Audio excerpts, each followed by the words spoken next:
Assalamualaikum warahmatullahi wabarakatuh.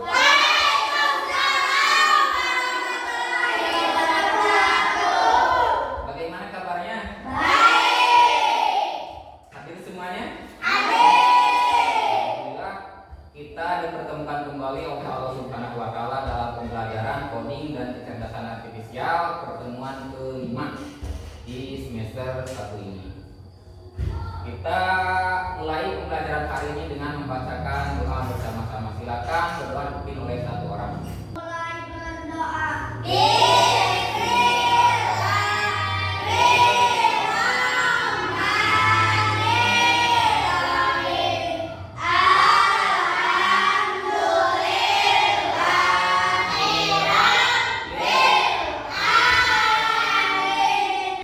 Semoga Allah Subhanahu wa taala memberikan kemudahan serta kelancaran kita dalam mempelajari ilmu yang akan segera kita pelajari, yaitu tentang materi limitasi kecerdasan artifisial. Sebelum kita masuk ke materi pembelajaran, kita absen terlebih dahulu.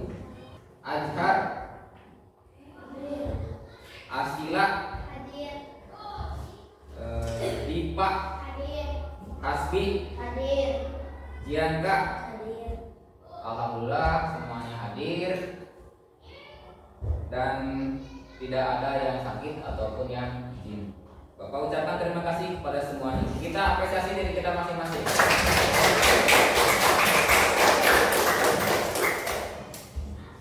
Sudah siap semuanya? Siap. Kita semuanya berdiri terlebih dahulu. Kita nyanyikan lagu kebangsaan nasional. Hari ini kita nyanyikan Garuda Pancasila. Siap? Silakan dipimpin oleh satu orang.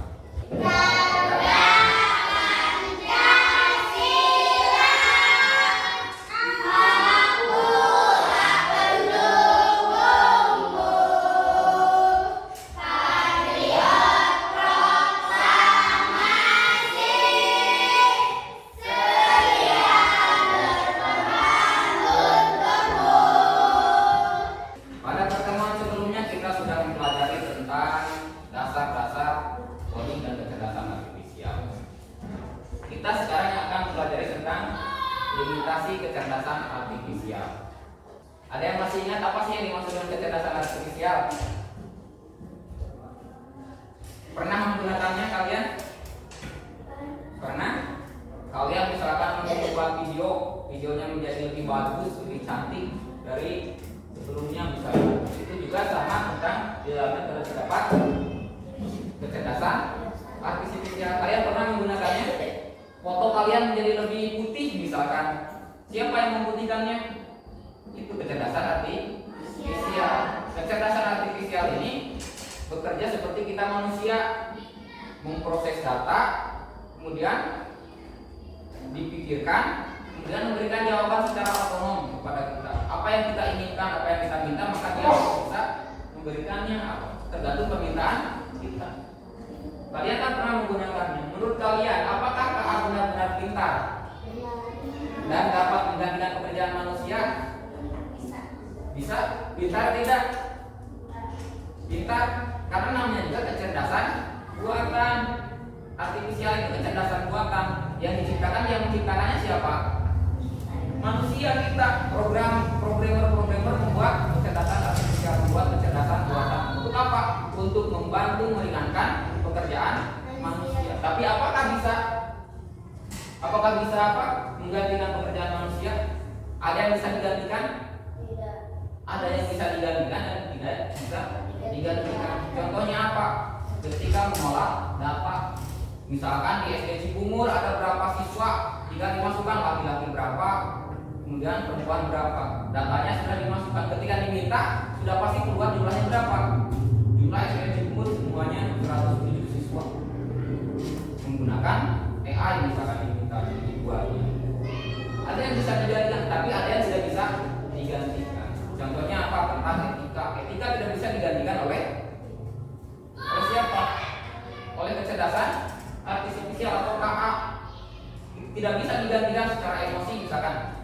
KA tidak punya emosi misalkan. Emosinya misalkan marah, senang, bahagia, itu tidak ada. Karena apa? Karena kecerdasan buatan yang diciptakan oleh manusia.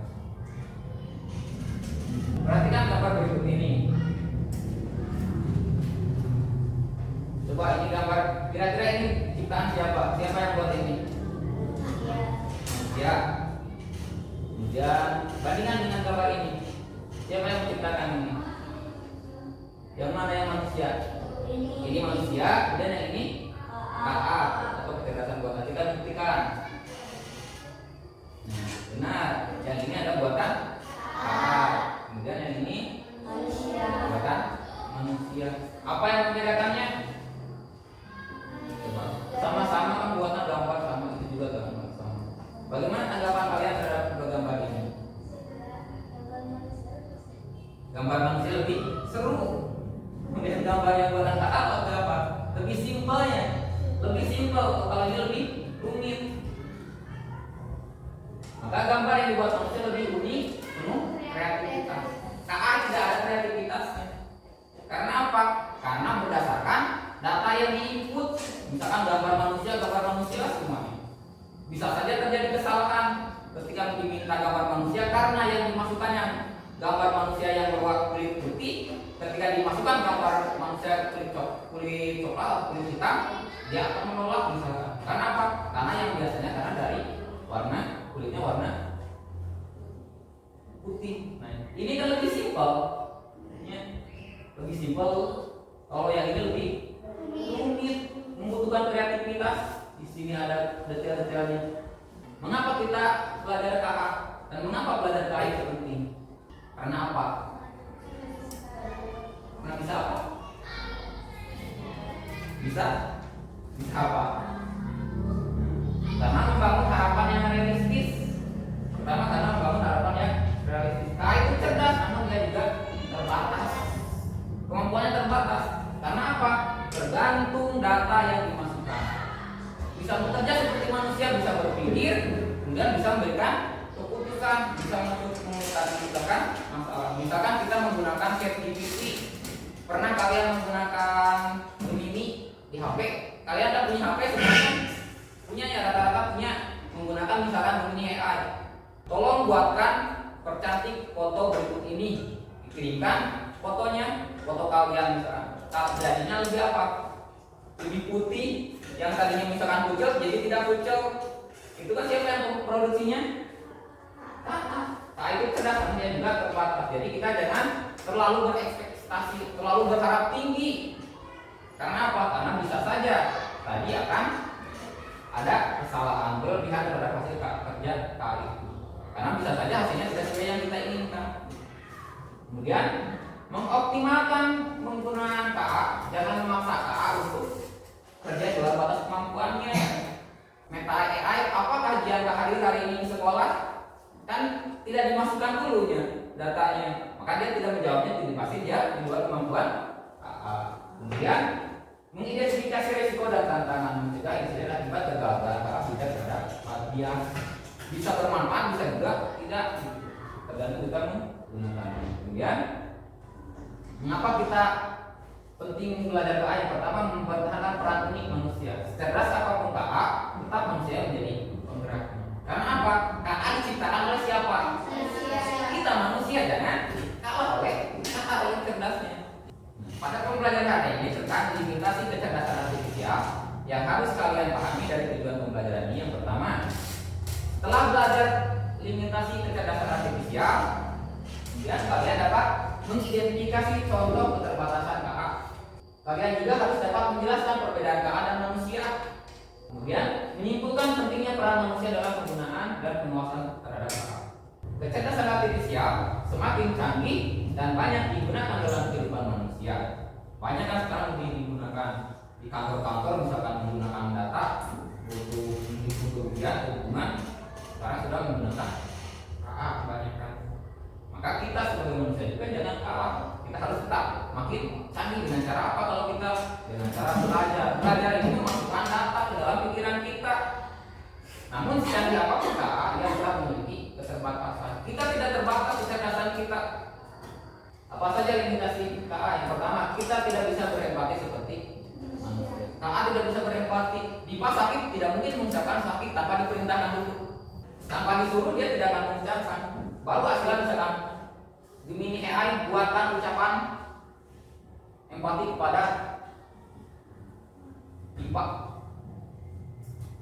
Atau misalkan Dipa mau sakit mau apa juga terserah gitu. Berbeda kalau manusia kalau misalkan tahu teman kita sakit, kita akan berempati. Pasti misalkan sakit 3 hari kita akan mendoakannya. Kalau ya kan tidak mungkin mendoakannya tanpa kita perintahkan. Tak ada kesulitan memahami konteks sosial dan budaya. Terserah tidak tahu apakah misalkan mengucapkan kata-kata yang asal itu boleh atau tidak, dia tidak tahu. Sedangkan kalau kita manusia tahu kan batasannya, mana pengucapan yang harus diucapkan, mana yang layak diucapkan, bagaimana hubungan manusia dengan sama teman, bagaimana hubungan daerah dengan daerah yang lainnya, bagaimana konsep gotong royong. Dia tidak tahu. Kalau Pak tidak tahu, kalau tidak ada data yang dimasukkan dulu. Taat tidak bisa membuat keputusan etis yang kompleks. Misalkan siapa Janka sakit 2 hari, kemudian siapa Rafanda sakit 4 hari, mana yang lebih dulu harus diikuti ilmu, dia tidak bisa memutuskan. Kalau kita bisa memutuskan, siapa dulu yang harus diilmu. Kemudian taat bisa salah jika datanya tidak lengkap atau bias. Misalkan meminta datanya asila, tapi kita tidak pernah memasukkan data asila.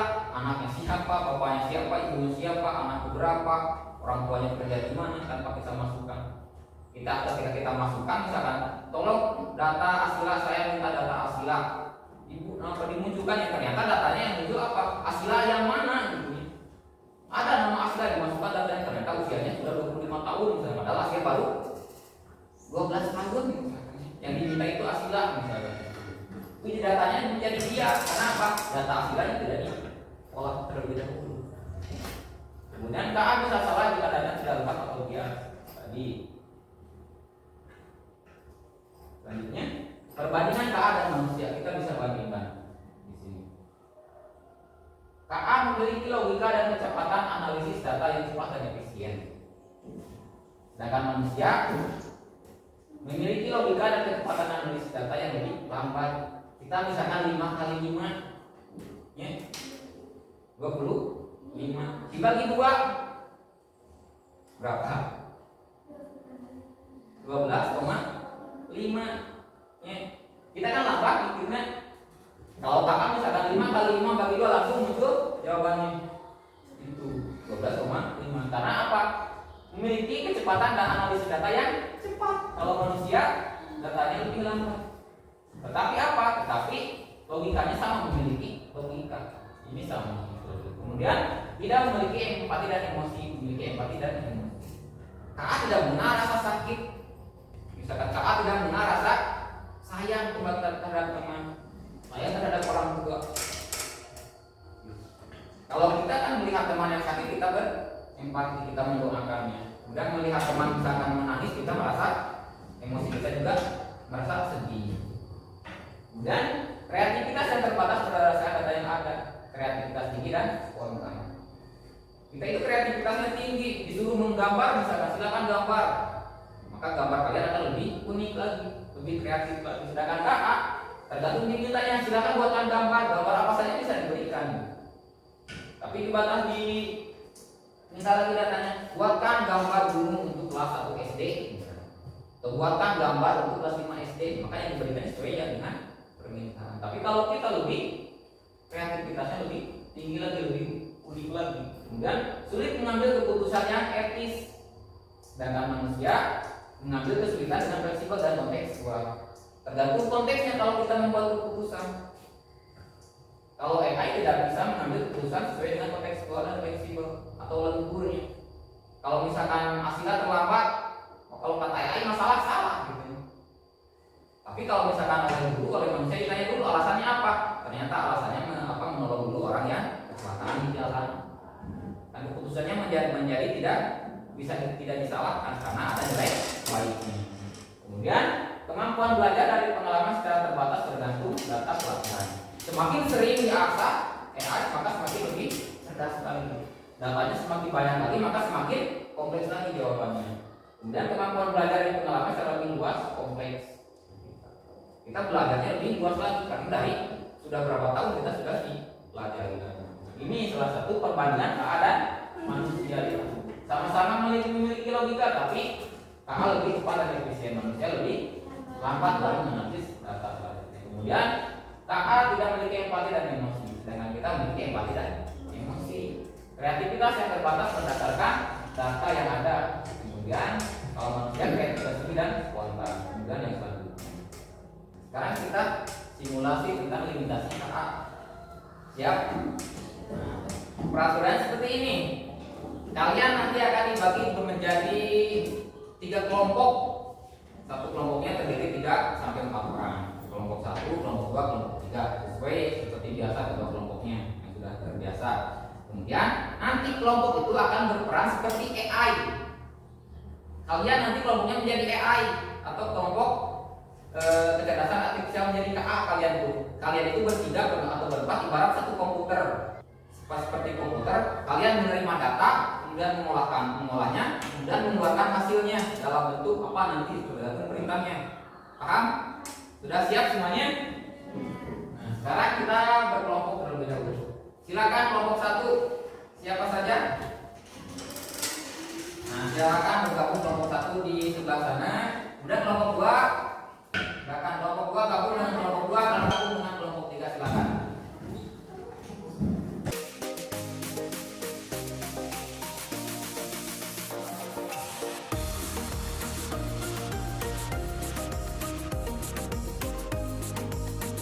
Sekarang silakan ketua kelompoknya maju ke depan.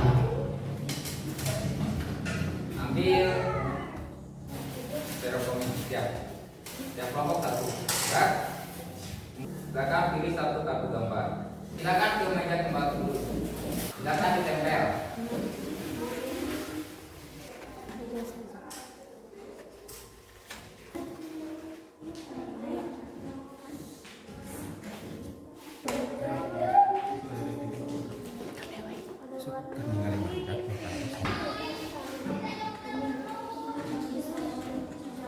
Ya. Sekarang silakan ambil kartu impiannya. Silakan ambil 1.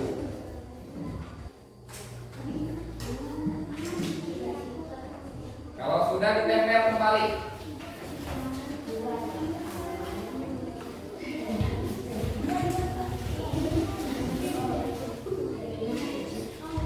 Nah, sekarang tugasnya adalah tuliskan cerita berdasarkan kata yang kamu dapatkan. Ada kata, kemudian ada judul, kemudian ada gambar. Kalian membuat cerita dari apa? Dari kata, gambar, dan judul yang kalian dapatkan. Siap? Sekarang silakan diisikan di sini.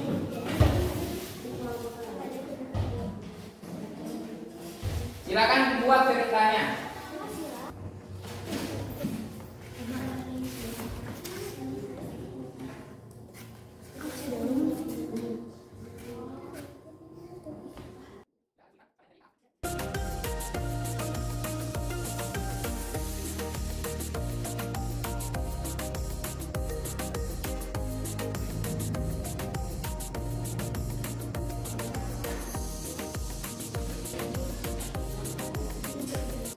Kalau sudah, sekarang kita presentasikan hasil cerita yang sudah kalian buat. Siap semuanya? Sudah? Silakan kelompok 1 terlebih dahulu. Silakan yang lain, kelompok yang lain perhatikan. Perkenalkan, kami dari kelompok 1. Nama saya Dipa. Sebelah kiri saya, sebelah kiri kanan saya. Kami akan mempresentasikan cita-citaku nanti saat besar. Membaca buku berjudul Dokter, mengikuti pekerjaan bibiku, berdetak hatiku saat melihat gedung impianku, ingin merasa dinginnya di Jepang, matahari sangat terang pada siang hari. Perkenalkan, kami dari kelompok 2.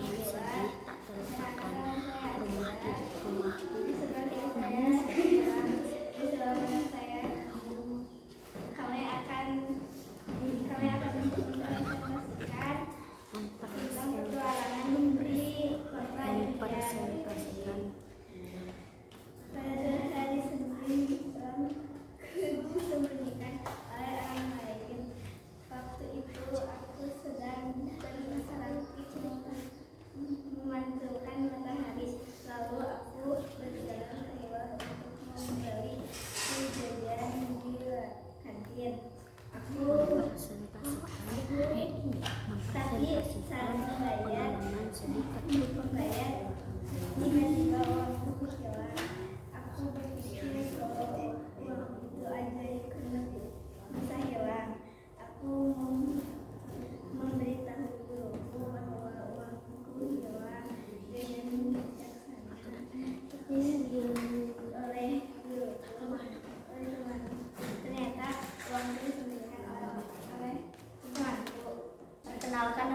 Rasmi, dan di sebelah kanan saya ada, dan di sebelah kiri saya ada, di sebelah kanan lagi ada. Kami akan mempresentasikan pengalaman sedih tak terlupakan. Rumahku ini terpencil, jelek dan berkarat, kaca pecah dan rumah ini sudah tua. Membuat cerita tentang pengalaman sedih tak terlupakan. Bagaimana ceritanya? Menarik? Nah, sekarang silakan duduk kembali kelompok 3. Sekarang apa yang bisa kita ambil dari simulasi ini? Dari simulasi barusan tentang kalian membuat cerita berdasarkan gambar, kata, serta judul yang sudah diberikan. Cerita yang dibuat tadi pasti tidak menjadi cerita yang enak dibaca atau yang memiliki rasa di dalamnya. Punya rasa nggak ketika kita membuatnya? Ada enak didengar tidak ceritanya? Kan kurang enak didengar ya ceritanya. Karena berdasarkan data yang sudah kalian terima tadi, kalian harus membuat cerita tentang ulang tahun. Di dalamnya ada apa? Ada kata-kata yang harus sesuai dengan kata-kata ulang tahun. Kalian dipaksa untuk menyesuaikan cerita tersebut. Dan hal ini sama seperti KA. Ketika pola pelatihan yang diberikan tidak bagus, itu kan pola pelatihan yang diberikan kepada kalian bagus tidak itu polanya. Kan antara gambar dan kata dengan judul itu tidak nyambung. Tidak nyambung. Diberikan tidak bagus, maka informasi yang dihasilkan pun menjadi banyak memiliki bias, memiliki apa maknanya tidak jelas, arti ceritanya tidak jelas yang proses kalian buat itu. Kita refleksikan daripada kegiatan hari ini. Apa yang kalian pelajari hari ini tentang KA? KA pintar tidak? KA pintar, bisa membuat yang lebih baik lagi dalam hal beberapa pekerjaan. Mengapa mempelajari matematika itu penting untuk saat ini? Karena dengan berbagai banyaknya kecerdasan artifisial di sekitar kita, di dalam dunia kita, maka kita harus lebih hati-hati dalam menggunakan KA ini. Jangan sampai kita menjadi orang yang salah dalam menerapkan atau memanfaatkan KA yang sudah ada di lingkungan sekitar kita. Sekarang kita simpulkan dari pembelajaran hari ini. Silakan satu orang simpulkan. Ayo Hasti.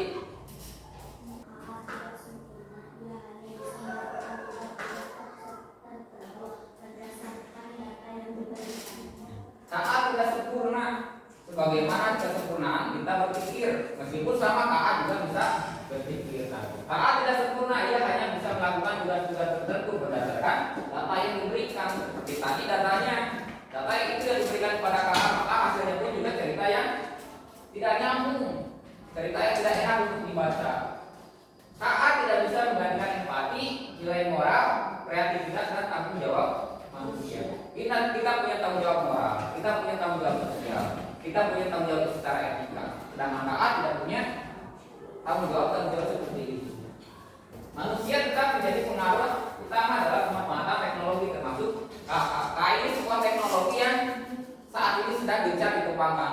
Contohnya misalkan ada mobil yang bisa gerak sendiri tanpa supir. Kita lakukan evaluasi sebelum kita mengakhiri materi hari ini.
Sebelum kita akhiri, kita apresiasi diri kita semuanya dengan memberikan tepuk tangan untuk diri kita.